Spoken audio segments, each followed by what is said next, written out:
Alléluia.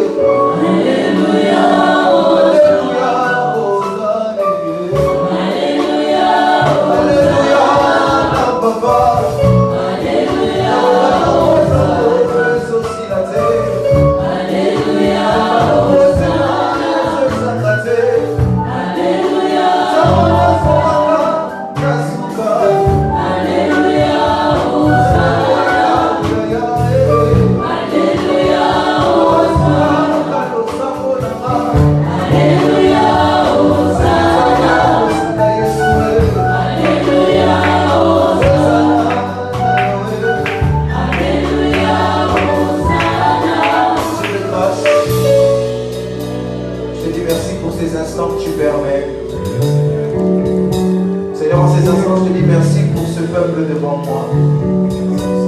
La Bible dit que les hommes ont parlé, c'était poussé par l'Esprit. Saint-Esprit de Dieu, que moi je puisse disparaître et que toi tu apparaisses. Seigneur Dieu, je ne sais pas communiquer la vie au travers de ma bouche. Mais Seigneur, je sais que ta parole communique la vie, alors prends ma place. Amen. Seigneur, je ne sais pas changer les vies, mais je sais que toi tu peux changer la vie d'un homme. Seigneur, je ne saurais pas apporter ce qu'il faut parce que je ne sonde pas les cœurs et les reins, mais toi tu le fais. C'est pourquoi c'est à toi que je remets ce peuple, Seigneur. Jean le Baptiste est en train de dire, je suis la voix de celui qui crie dans le désert. Amen. Je ne suis pas la voix de Chapny, je ne suis pas la voix d'un homme, mais je veux être la voix de Jésus-Christ de Nazareth. Amen. Seigneur, permets-moi de parler. Prends-moi comme un simple instrument afin d'élever encore ton nom et de changer la vie d'une personne ici. Ainsi nous avons prié et nous disons Amen. Est-ce que tu peux bien acclamer le Seigneur? Acclame le Seigneur, acclame le Seigneur, acclame le Seigneur, que ça. Acclame le Seigneur. Alors je le disais à Papa Santos, je suis dans la joie de me retrouver à ACME encore ce matin. Amen. Quelqu'un n'a pas dit Amen? Amen. J'ai raté l'amen de ton voisin. Amen.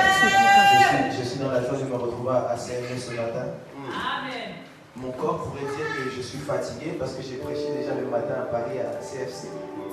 Mais aussitôt j'ai prêché, comme je l'ai dit, j'ai fui pour pouvoir être à l'heure et pouvoir apporter le message ici. Amen. Amen. Parce que je suis content d'être dans la maison de l'Éternel. Amen. Dis à ton voisin, bienvenue dans la maison de l'Éternel. Si tu vois que ton voisin a le visage fermé, c'est qu'il n'a pas compris, dis-le au voisin d'à côté, dis-le bienvenue dans la maison de l'Éternel. Que Dieu vous bénisse. Amen. Je bénis Dieu pour la vie de Papa Santos ainsi que son épouse. Que Dieu vous bénisse pour le travail que vous faites. Amen. La Bible dit que de tels hommes méritent le double honneur. Est-ce qu'on peut m'aider à célébrer Dieu pour la vie de son serviteur?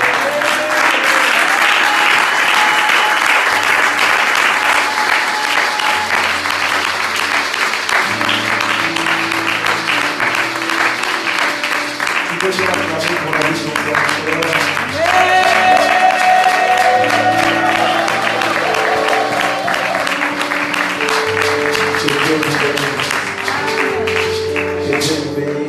Je bénis vraiment Dieu pour sa vie.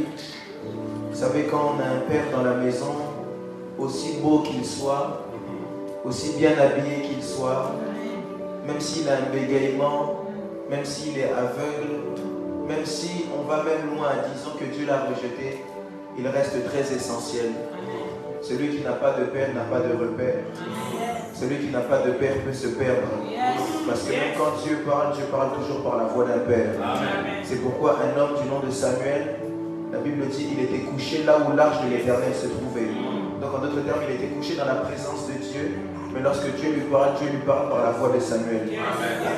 Par la voix de Élie, pardon. Alors que Élie ne se trouvait même pas dans la présence de Dieu. Mais comment est-ce que Dieu peut parler en dehors de sa présence? Parce que là où ton Père se trouve, c'est là où Dieu se trouve. Alors je bénis Dieu pour le Père de la maison.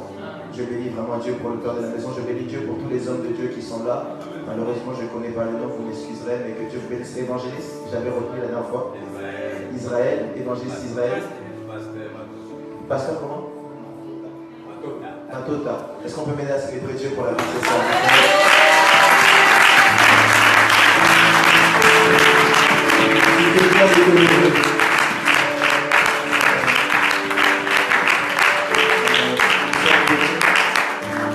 Nous sommes bénis. Aujourd'hui, votre Dieu va nous faire grâce de relâcher un bon message. Amen. Je suis content de voir aussi toute la famille ACME, le diacre Afonso. Que Dieu vous bénisse. Je me rappelle la première fois que je suis venu ici, il avait eu le temps de me parler, j'étais vraiment béni. Que Dieu vous bénisse. Je disais que Dieu vous bénisse. Amen. Donc, je ne suis pas venu seul aussi, je suis venu avec un des fils que j'encadre, le serviteur Jackson. Est-ce qu'on peut m'aider à célébrer Dieu pour ça? Je suis venu avec ma petite sœur, la servante de Dieu, l'église Maya Kara. Je vais célébrer Dieu pour sa vie. Que Dieu vous bénisse. Alors, nous sommes dans 40 jours de jeûne et prière. Je bénis Dieu pour ça parce que la Bible dit, quand l'église primitive a commencé, l'église primitive grandissait pour plusieurs raisons. Il grandissait avec la fraction de pain et il grandissait à cause de la prière et du jeûne. C'est pourquoi je bénis Dieu parce que je crois que ces choses que vous faites Ce sont simplement des choses qu'on a vues avant nous, qu'on continue de répéter, qui porteront les mêmes fruits. Amen. Mais on a un grand thème qui est que la verge de ma famille fleurisse. Amen. Dis à ton voisin que la verge de ma famille fleurisse. Dis-lui bien que la verge de ma famille fleurisse. Si tu vois qu'il est timide, peut-être qu'il ne veut pas que la verge de sa famille fleurisse, alors dis-le au voisin d'à côté que la verge de ma famille fleurisse. Rapidement, on va se tenir debout s'il vous plaît. J'aimerais qu'on puisse lire une portion des écrits. Nous sommes dans le livre de Nombres, chapitre 17, versets 1 à 9. Si je peux avoir un lecteur avec moi, s'il vous plaît, quelqu'un qui peut me lire la Bible. Nombres, chapitre 17, versets 1 à 9. Nombres 17, du premier verset jusqu'au verset 9. Je sens que Dieu va nous faire du bien. Je disais, je sens que Dieu va nous faire du bien. J'aimerais prier pour quelqu'un. Nombre 17, verset 1 à 9. J'ai lu la parole de Dieu. Amen. J'aimerais prier pour quelqu'un en disant qu'en cette semaine de l'ascension, Dieu puisse aussi te faire monter dans les hauteurs. Amen. Je disais à quelqu'un que Dieu puisse aussi te faire monter dans les hauteurs. Amen. Je disais que Dieu te fasse monter dans les hauteurs dans ta santé. Que Dieu te fasse monter dans les hauteurs dans tes finances. Amen. Que Dieu te fasse monter dans la hauteur dans ton mariage. Amen. Que Dieu te fasse monter dans la hauteur dans ta vie de prière. Amen. Je disais que Dieu te fasse monter dans la hauteur. Dans le nom de Jésus. Nombre chapitre 17, verset 1 à 9. J'ai lu la parole de Dieu. Amen. L'Éternel parla à Moïse et dit, parle aux enfants d'Israël et prends d'eux une verge selon les maisons de leur père. Prends d'eux une verge selon les maisons de leur père. Soit 12 verges de la part de tous leurs princes selon les maisons de leur père. Tu écriras les noms de chacun sur sa verge. Tu écriras le nom de chacun sur sa verge. Et tu écriras les noms d'Aaron sur la verge de Lévi. Et tu écriras le nom d'Aaron sur la verge de Lévi. Car il y aura une verge pour chaque chef des maisons de la paix. Il y aura une verge pour chaque chef des maisons. Tu les déposeras dans la tente d'assignation devant les témoignages où je raconte avec vous. L'homme que je choisirai sera celui. L'homme que je choisirai. Dis à ton voisin, tu es le choix de Dieu. Tu es le choix de Dieu. Tu veux dire, tu es le choix de Dieu. Tu es le choix de Dieu. On continue. Sera celui dont la verge fleurira. Sera celui dont la verge fleurira. Et je ferai cesser de devant moi les murmures que profèrent contre vous les enfants d'Israël. Moïse parla aux enfants d'Israël et tous leurs princes lui donnèrent une verge. Chaque prince une verge selon les maisons de leur père, soit 12 verges. La verge d'Aaron était au milieu de leur. La verge d'Aaron était au milieu des leurs. Moïse déposa les verges devant l'Éternel dans la tente du témoignage. Le lendemain, lorsque Moïse entra dans la tente du témoignage, voici la verge d'Aaron pour la maison de Lévi avait fleuri. La verge d'Aaron avait quoi? Fleuri. Elle avait poussé des boutons. Dis avec moi des boutons. Des boutons. On y va. Produit des fleurs. Dis avec moi des fleurs. Des fleurs. Et mûri des amandes. Dis avec moi des amandes. Des amandes. 9. Moïse ôta de devant l'Éternel toutes les verges et les porta à tous les enfants d'Israël afin qu'ils les vissent et qu'ils prissent chacun leur verge. Parole du Seigneur.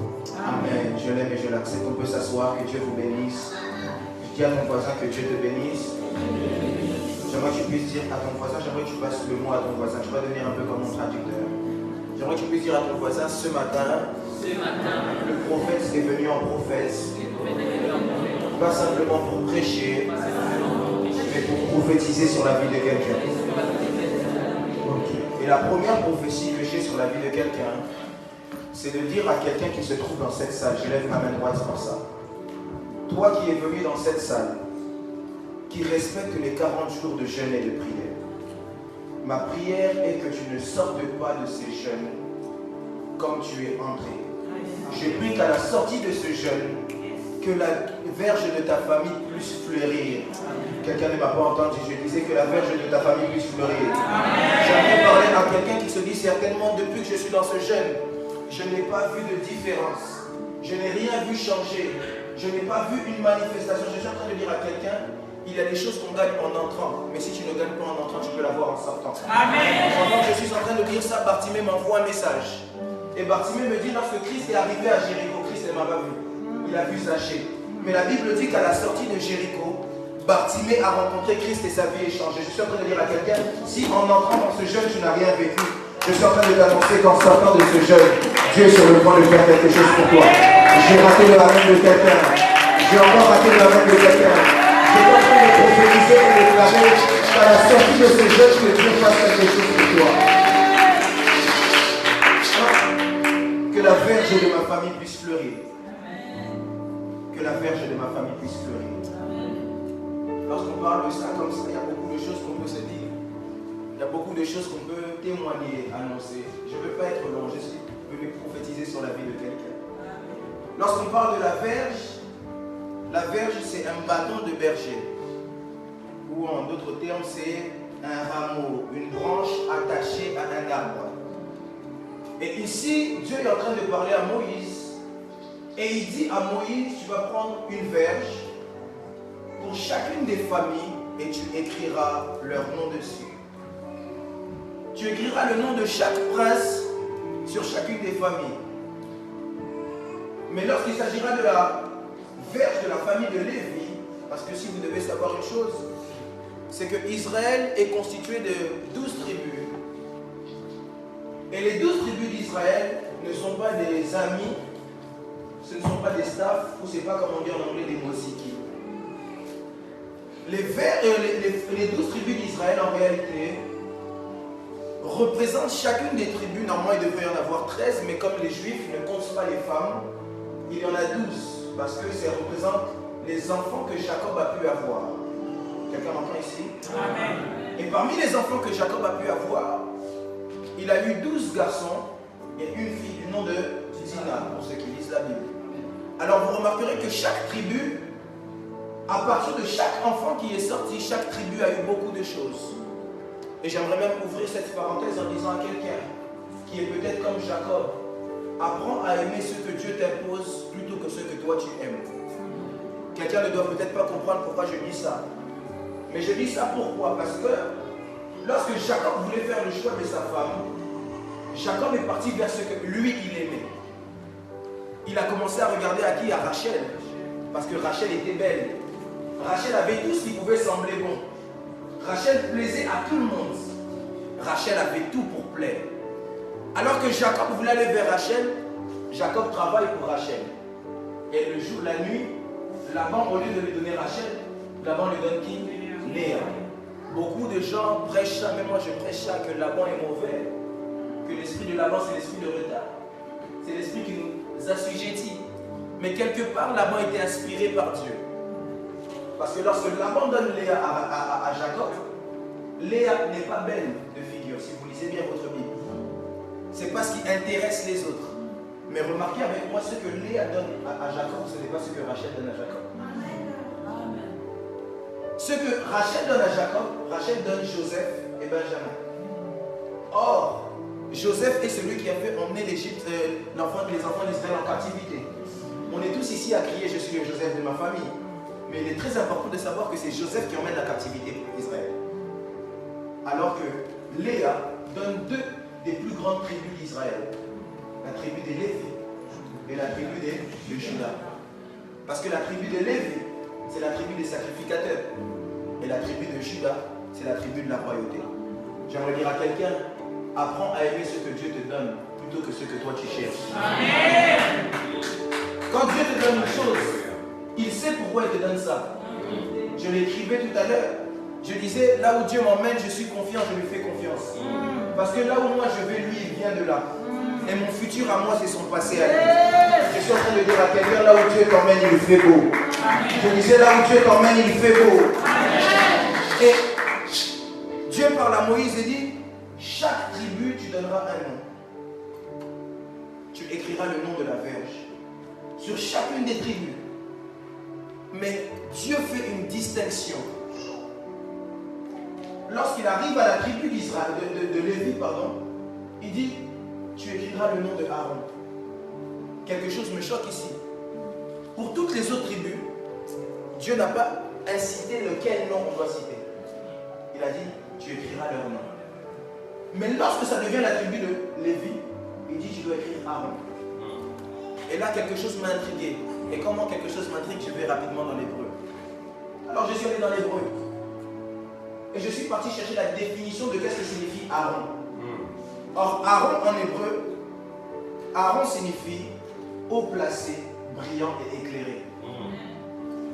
Or, j'ai dit que chaque tribu représentait une maison, représentait une famille. En réalité, vous devez savoir, pour que la verge de votre famille puisse fleurir, que dans chaque famille, il y a quelqu'un que Dieu place dans les hauteurs. Amen. Et dans chaque famille, il y a quelqu'un que Dieu fait briller. Amen. Et dans chaque famille, il y a quelqu'un que Dieu fait éclairer. Amen. Vous savez pourquoi? Parce que si dans une famille, il n'y a personne que Dieu place dans les hauteurs, pour qu'il soit éclairé, cette famille sera dans les ténèbres. Yes.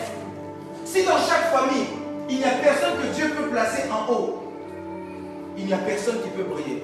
Vous savez, parfois on entre dans des pièces, il n'y a qu'une seule ampoule. Elle est placée en haut, mais elle éclaire toute la vie. Une chose que j'aime avec le rêve de Joseph, beaucoup ne comprennent pas le rêve de Joseph. Lorsque les gens voient le rêve de Joseph, ils disent certainement, Joseph, peut-être qu'il était contre ses frères. C'est pas ça le rêve de Joseph. Écoutez bien le rêve de Joseph. Joseph dit qu'il voit toutes les étoiles briller, une qui brille plus que les autres. En d'autres termes, il est vrai que Dieu peut m'élever plus que les autres, mais les autres ne doivent pas rester éteints. Amen.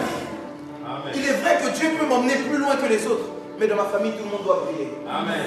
Il est vrai que Dieu peut m'emmener plus vite et faire avec moi ce qu'il n'a pas fait avec les autres, mais ce n'est pas pour autant que je dois laisser ma famille dans le néant.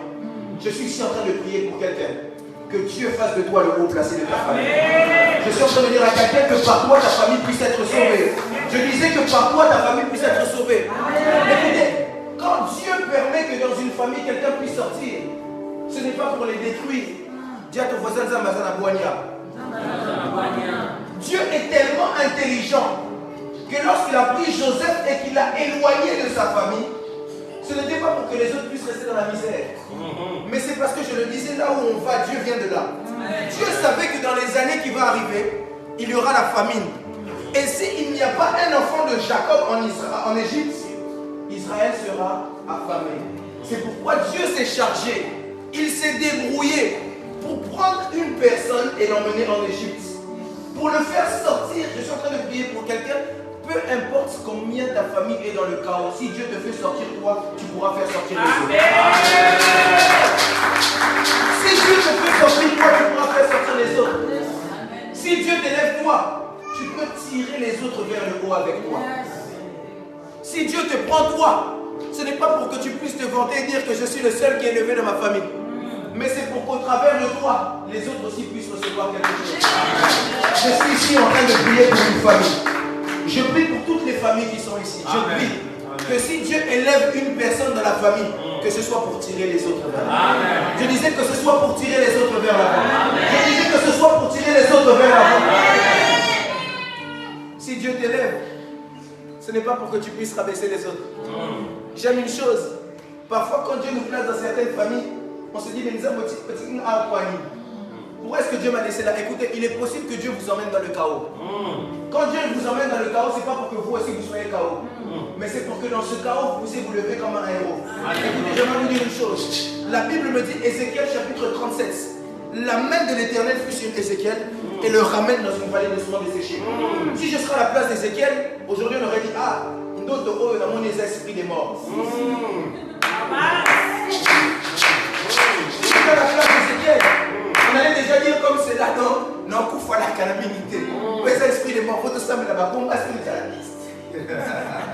De grands combats spirituels parce que c'est la mort qui se présente. Or que Dieu n'a pas emmené Ézéchiel dans la vallée d'ossements desséchés pour que Ézéchiel puisse mourir aussi là-bas.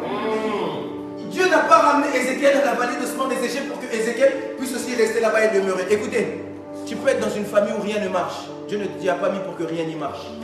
Dieu t'y a mis justement pour que tu emmènes le changement. Dieu t'y a mis justement pour que tu emmènes une différence.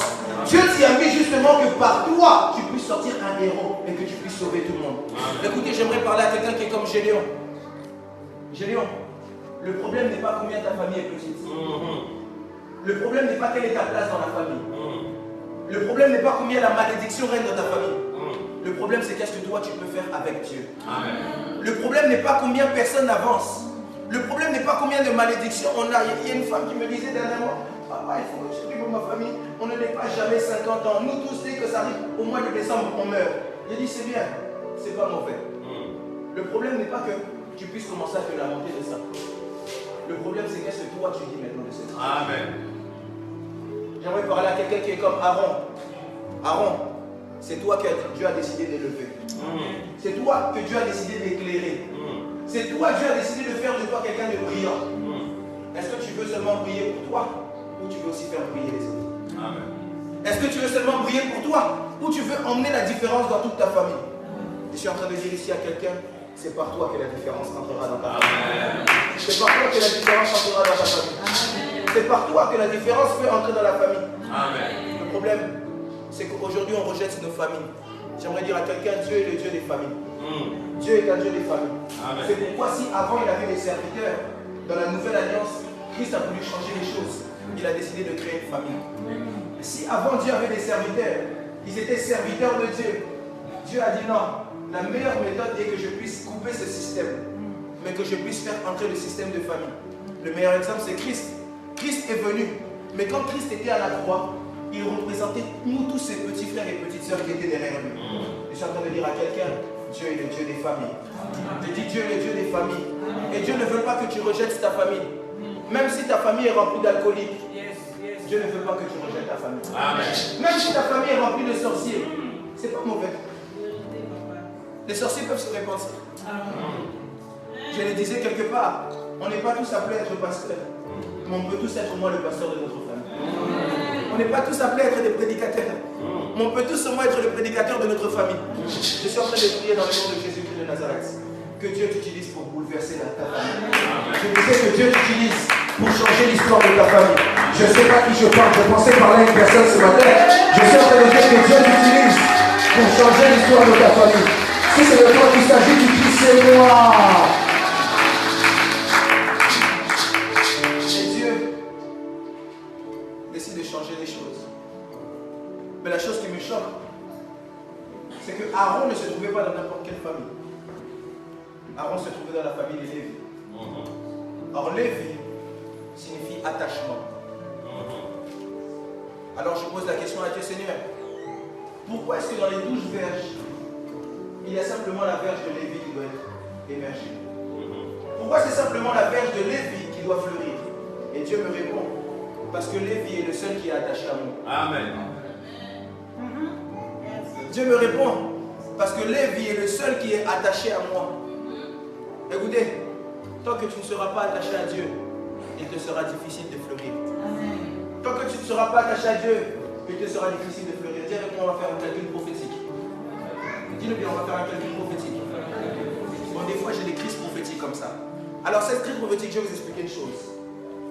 La Bible dit quoi? C'était quoi? Des verges. J'ai dit quoi? Les verges, ce sont des bâtons qui sont reliés normalement à une branche. Et Christ dit, celui qui va émerger, c'est qui? C'est Lévi, à cause de quoi? Son attachement. Or, Christ lui-même se présente comme le cep. Si tu es attaché au cep, comment ne pas fleurir? Amen. Yes. Si tu es attaché au cep, comment ne pas fleurir?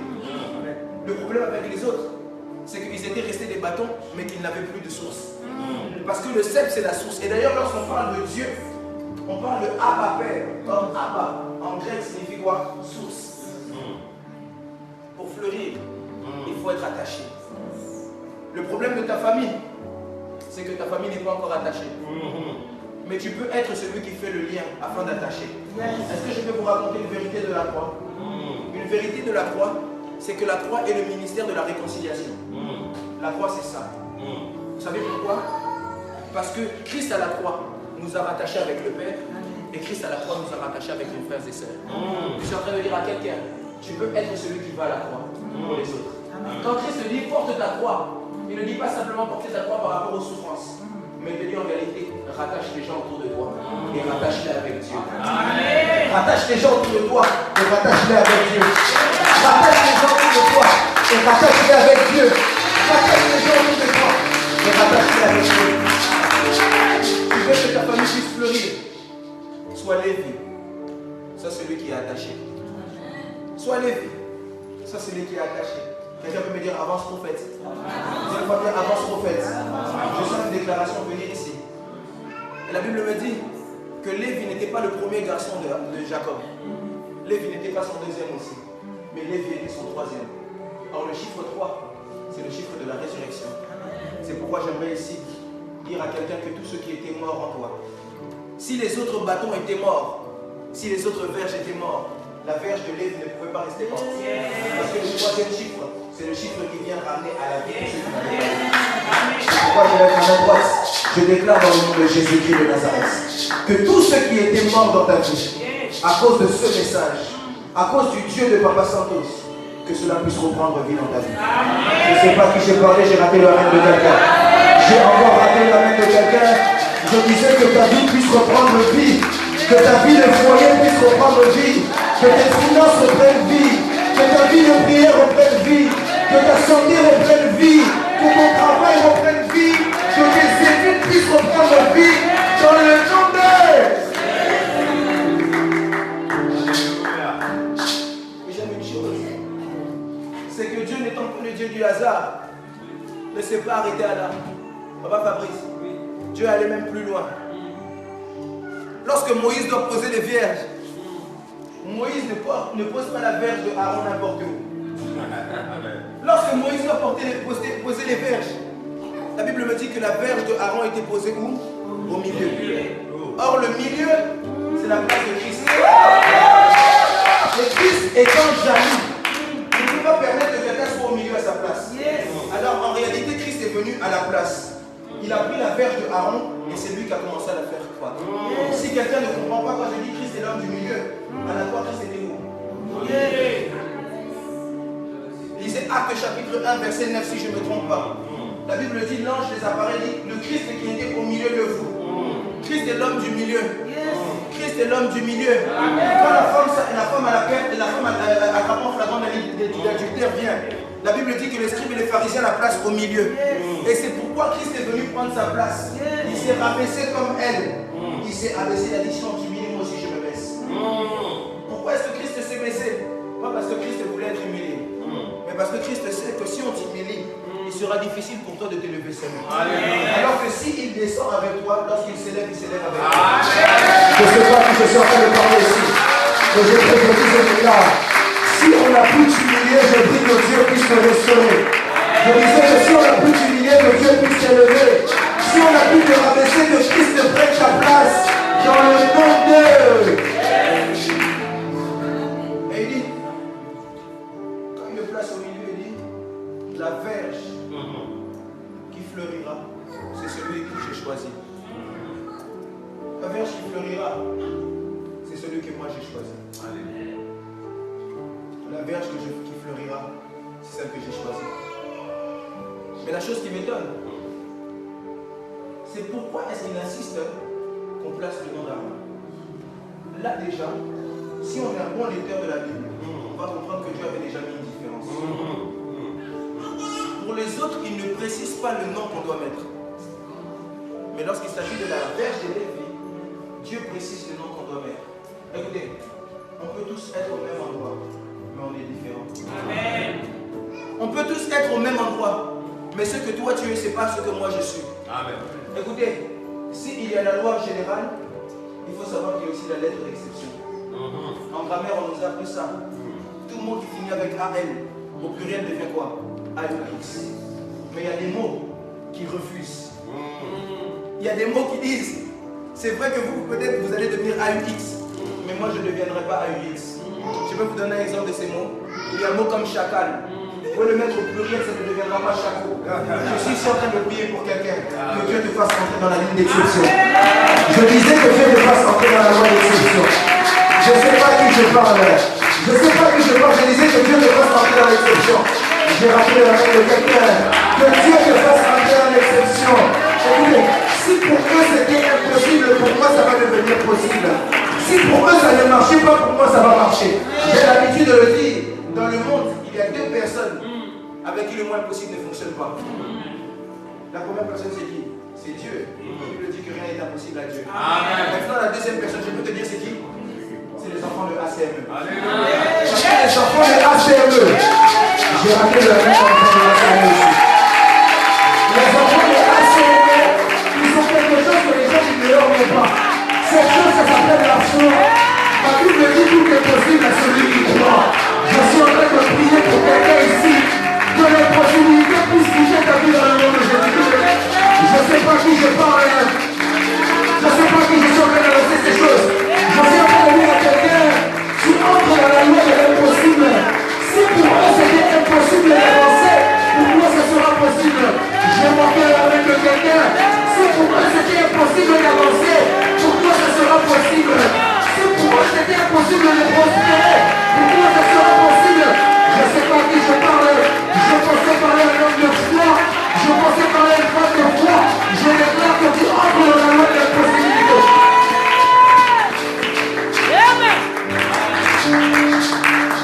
Est-ce que les enfants d'ACM sont là? Si les gens du dehors n'ont pas la foi, nous on a la foi.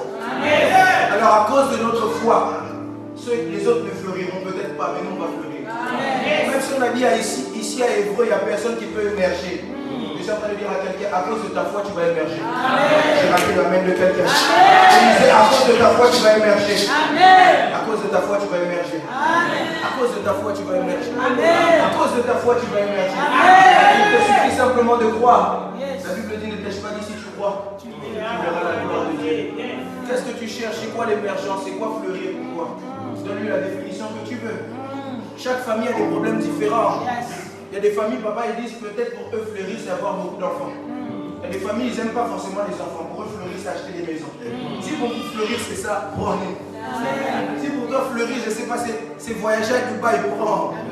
Mais que Dieu te le donne à cause de ta foi. Je disais à quelqu'un que Dieu te le donne à cause de ta foi. Vous savez, je peux vous dire une réalité sur la foi. C'est que dans le monde physique, lorsqu'on a besoin de quelque chose, tout s'échange avec l'argent. Mais dans le monde spirituel, tout s'échange avec la foi. Amen. Il n'existe rien qui soit gratuit. Même le salut, on nous a beaucoup expliqué en théologie, vous avez reçu le salut gratuitement. Toutes ces choses-là, c'est faux. Le salut n'a jamais été gratuit. La Bible dit celui qui croit sera baptisé. Amen. En d'autres termes, tu dois croire. Christ va même plus loin. Il dit celui qui ne donne pas sa vie. Comment quelqu'un qui donne sa vie devient gratuit? J'ai choqué la théologie de quelqu'un. Que Dieu vous bénisse. Je disais que Dieu vous bénisse. Amen. Ce que j'aime avec la verge, c'est ici que j'aimerais clôturer, je vais laisser aussi doucement. Ce que j'aime avec la verge, c'est que la verge produit trois choses. Je vais lui relire tout le monde. Le lendemain, lorsque Moïse entra dans la tente du témoignage, voici la verge d'Aaron. Pour la maison de Lévi avait fleuri. Elle avait poussé quoi? 1, des boutons. 2, des fleurs. 3, mûri des amandes. Certaines personnes disent mûri des fruits. Je suis allé dans l'hébreu, moi j'aime l'hébreu. Alors dans l'hébreu, lorsqu'on parle des boutons, en réalité c'est des bourgeons. En hébreu c'est pérache. Dis à ton voisin pérache. Dis-lui bien pérache. Alors pérache, c'est le signe que il y a quelque chose de nouveau qui peut naître encore. Pérache, c'est le signe que l'avenir est assuré. Pérache, c'est le signe que si tu enlèves ce bourgeon, tu le mets dans la terre, demain ça peut produire quelque chose. Pérache, c'est le signe que Dieu ne s'arrête pas aujourd'hui, mais qu'avec Dieu tu as de l'espérance pour le futur. Je suis en train de dire à quelqu'un, lorsque tu es attaché au cèpe, la première des réactions que ça, c'est que Dieu t'assure un futur meilleur. C'est pourquoi la Bible dit, Christ en moi c'est l'espérance quoi? De la gloire. Alors lorsqu'on parle de l'espérance, l'espérance c'est pas le présent. L'espérance c'est l'avenir. La première des choses que vous devez savoir, c'est que lorsque vous êtes attaché au cèpe, cela vous assure un avenir meilleur. Amen. Je suis en train de dire à quelqu'un, même si aujourd'hui c'est difficile, sache qu'un jour, Dieu va te faire. Amen.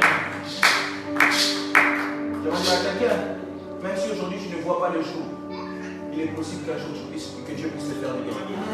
Pendant que je dis ça, papa, Anne est en train de m'envoyer un message. Et Anne me dit de vous expliquer que pendant des années et des années, Pénina s'est moquée d'elle. Mais un jour, la Bible dit que Dieu s'est souvenu d'elle. Et quand Dieu s'est souvenu d'elle, Dieu lui a fait du bien. Les enfants de Pénina, on ne connaît pas leur nom. Mais Anne a eu un prophète. Et au-delà d'avoir un prophète, Samuel n'est pas simplement un prophète. Samuel, on l'appelle en théologie un faiseur de rois.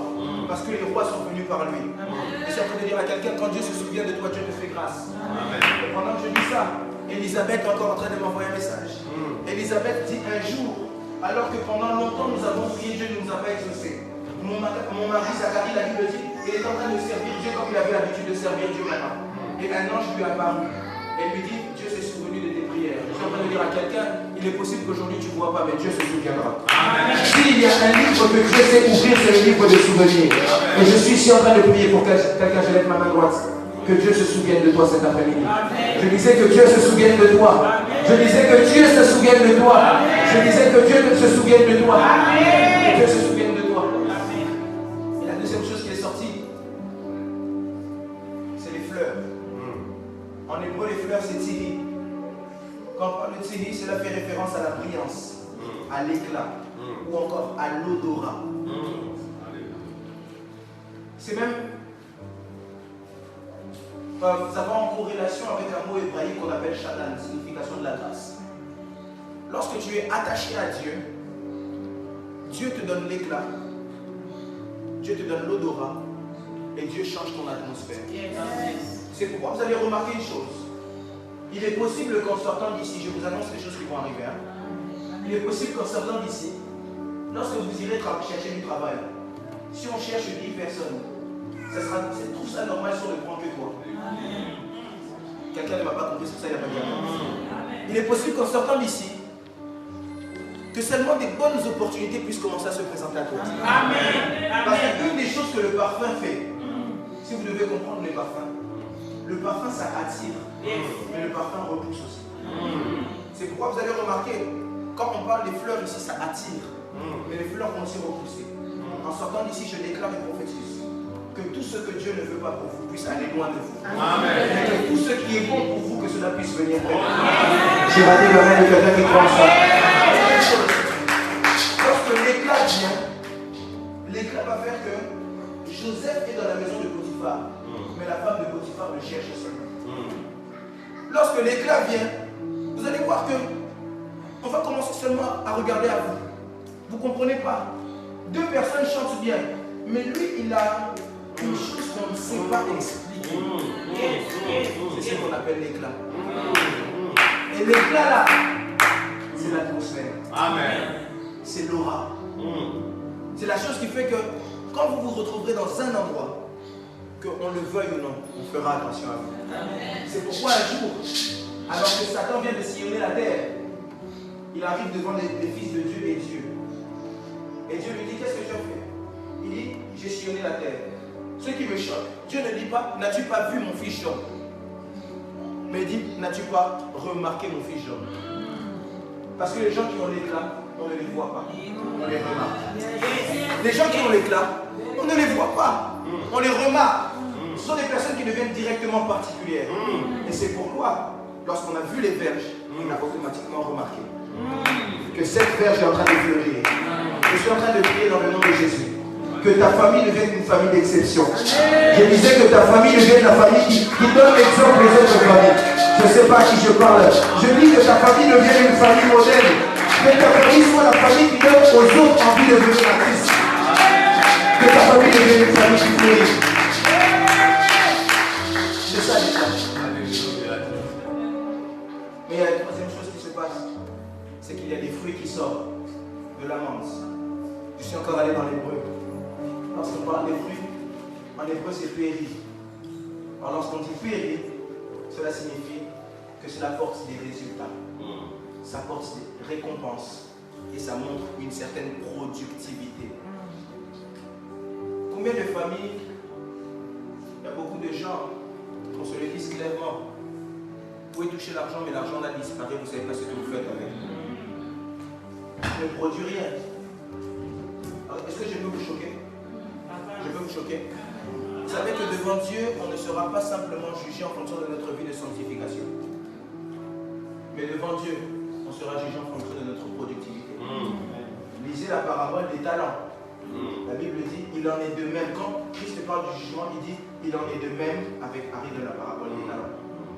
Parce que si tu ne produis pas, Christ va te dire, je t'ai laissé longtemps sur la terre, qu'est-ce que tu as fait? Je t'ai laissé longtemps à Évreux, qu'est-ce que tu as fait? C'est pourquoi moi j'ai pris la décision, papa, en tout cas, toutes les grâces que j'ai, je commence à les utiliser. Même si je sais seulement je vais vous un peu comme ça, je vais faire quelque chose pour que ça produise. Amen. Donc il faut que ça produise. Donc j'ai écrit mon livre, j'ai fini d'écrire mon livre, je suis en train d'écrire un deuxième, un troisième livre, je commence à faire un EP, je fais beaucoup de choses, je commence une marque de vêtements, parce que tout, même si seulement je sais dessiner dans ça, je peux utiliser ça pour que ça produise. Amen. Parce que je sais qu'un jour Dieu va me dire, Dieu va me dire, j'ai écrit des chansons, tu as fait quoi avec ça? Tu avais des rêves, tu as fait quoi avec ça? Je dis à quelqu'un que ta famille devienne productive. Amen. Que ta famille devienne productive. Amen. Je disais que ta famille devienne productive. Amen. Moi, tu sais, à un moment donné, je voulais faire de l'argent. Moi, maintenant, je n'aime pas travailler pour les gens. J'aime être mon propre boss. Amen. Alors, une chose que j'avais remarqué, les gens me disaient seulement, Chaboui, toi, tu passes toute ta vie à Paris, alors que je n'habite pas à Paris. Tu aimes trop conduire, tu ne te fatigues pas. J'ai dit, ah. J'ai commencé, pouf, j'ai fait de l'argent, j'ai fait comme une société. Faire des transports Orléans-Paris. Simplement. C'est vrai que je conduis beaucoup. Ça ne me fatigue pas. Au lieu de dormir, aller conduisant. Vous savez, quand Dieu veut bénir quelqu'un, Dieu lui donne des idées. Amen. Quand Dieu veut bénir quelqu'un, Dieu lui donne simplement des idées. Lorsque Dieu veut bénir quelqu'un, il y a certaines personnes qui pensent que quand Dieu veut nous bénir, il va descendre et va dire, oh, je veux te bénir.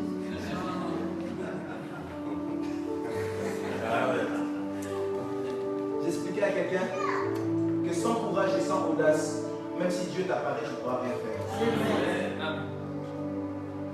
Sans courage, admettons, tu vas papa, tu pries, Dieu t'apparaît et te dit, je veux que tu ailles voir le maire.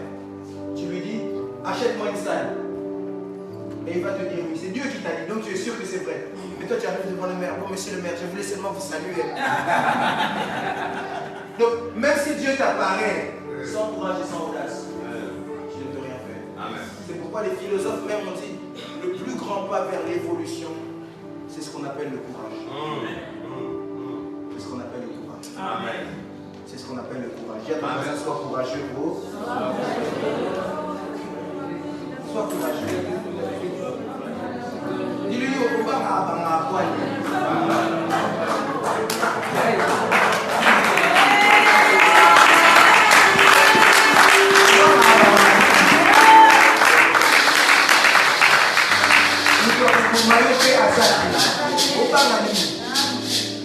Le lingala, c'est bien des fois pour rentrer les mots lingala. Je traduis en français. La personne qui va te tuer aussi n'est pas là. Tu as peur, pourquoi? Pourquoi est-ce que tu as peur? De quoi est-ce que tu as peur? J'aimerais dire à un enfant de CME, à CME, pardon. En cette saison, je suis venu en prophète. Annoncer à quelqu'un que la verge de ta famille va fleurir. Amen. Je disais la verge de ta famille va fleurir. Amen. Que cela s'attache à celui qui dit Amen. Amen. Je disais que la verge de ta famille va fleurir. La verge de ta famille va fleurir. Je disais la verge de ta famille va fleurir. La verge de ta famille va fleurir. Je ne sais pas qui je suis en train de parler. Je suis en train de dire à quelqu'un que ta famille entre dans un changement, que ta famille entre dans un shift, que ta famille entre dans un bouleversement. Je suis en train d'annoncer ainsi une saison de changement. Je suis en train de prier, je prie le Dieu des cieux, que Dieu puisse prendre ta famille, même si la mort était entrée, que lui qui est la vie puisse emmener la vie. Je suis en train de prier pour quelqu'un, même si dans ta famille le chaos était entré, que lui puisse enlever le chaos, qu'il fasse entrer le bouquet. Amen. Que Dieu fasse entrer le bouquet. J'aimerais finir en parlant à Gédéon. Gédéon,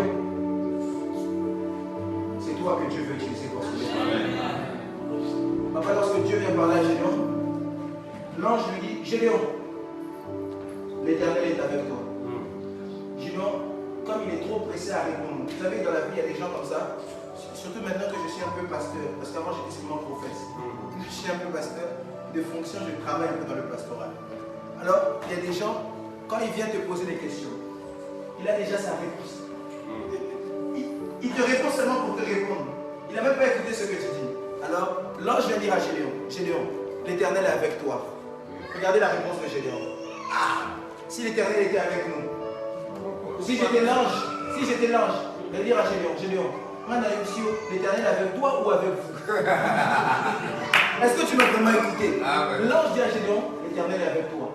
Gédéon répond, si l'Éternel était avec nous. Gédéon, ne me réponds pas juste pour me répondre. Écoute-moi bien d'abord. J'ai dit, l'Éternel est avec toi. Amen. Et la chose que Gédéon ne savait pas, vous savez, quand on aspire à quelque chose, on oublie de regarder ce qu'on a. La Bible dit, si vous lisez bien ce texte, Madian frappait Israël au point que tout ce que Israël produisait, il ne pouvait rien récolter. Mais vous remarquerez avec moi, lorsque l'ange de l'Éternel apparaît à Gédéon, la Bible dit que Gédéon était en train de battre du froment. Si quoi, froment oiseau à moi. Parce que normalement, ils n'ont rien. C'est parce que, même si Dieu n'est pas avec tout le monde, Dieu est avec nous. Amen. Dieu n'est peut-être pas avec tout le monde dans ta famille. Le problème, c'est que Dieu n'a pas besoin d'être avec tout le monde. Dieu a besoin d'être avec toi d'abord, et au travers de toi, gagner les autres. Amen. Dieu n'a pas besoin d'être avec tout le monde. Dieu a besoin d'être avec toi d'abord, et au travers de toi, gagner les autres. Ce matin, je disais à CFC Papa, une des choses que l'ascension nous apprend, c'est que lors de l'ascension, Christ a tourné son regard vers le monde. Parce qu'une chose, c'est que Christ est venu, Jean 3,16, car Dieu a tant aimé le monde qu'il a donné son Fils unique, afin que quiconque croit en lui ne périsse pas, mais qu'il ait la vie éternelle. Mais ce qui me choque, quand Christ vient sur la terre, il n'est pas venu à Hébreu. Toi, tu es venu pour le monde, pourquoi tu t'arrêtes à Jérusalem? Toi, tu es venu pour le monde. Quand tu es parti même en Égypte, c'est parce que tu as fui. Pourquoi tu n'es même pas allé au Congo? Nous, on danse comme pas possible. On se prie comme pas possible, il y a des églises partout. Mais pourquoi tu n'es pas venu au Congo? Et c'est simple. Christ te répondra, c'est simple. Le problème, c'est que je voulais commencer avec Jérusalem. Et qu'en ayant gagné Jérusalem, Jérusalem vient faire office. C'est pourquoi lorsque Christ monte, il dit aux disciples, maintenant vous allez faire de toutes les nations des disciples. Je suis en train de dire à quelqu'un, c'est la même chose. Christ te touche toi, maintenant toi, va enlever ce que Christ t'a donné dans ta famille. Si celui qui aspire à servir Dieu, vous devez savoir une chose. Le premier ministère ou le premier champ de bataille que je vous donne dans le ministère, c'est la famille. Moi, je peux venir prêcher ici, hein? Mais si je ne prie pas pour ma famille, je ne prêche pas ma famille, je ne fais rien. En tout cas, on va arriver au ciel, je vais être avec les JDK et tout le monde, mais mon frère propre, il est où? Vous voyez pas que c'est honteux? Amen. J'aimerais dire à quelqu'un, tu es celui que Dieu a choisi pour changer l'histoire de ta famille. Amen. Est-ce qu'on peut acclamer le Seigneur? Comment ça fait comme des collègues? Nous allons tous prier pendant simplement 4-5 minutes. Il me reste 5 minutes. On va tous prier pendant 5 minutes. Tu vas lever ta main droite, tu vas dire à Dieu, Seigneur, j'ai écouté ta parole. Ma prière est que tu me capacites pour ma famille. Élève ta voix, commence à prier le Seigneur. Tu vas dire à Dieu, j'ai écouté ta parole. Capacite-moi pour ma famille.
Azana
Dans le précieux nom du Seigneur Jésus-Christ de Nazareth, nous avons ainsi prié. Amen.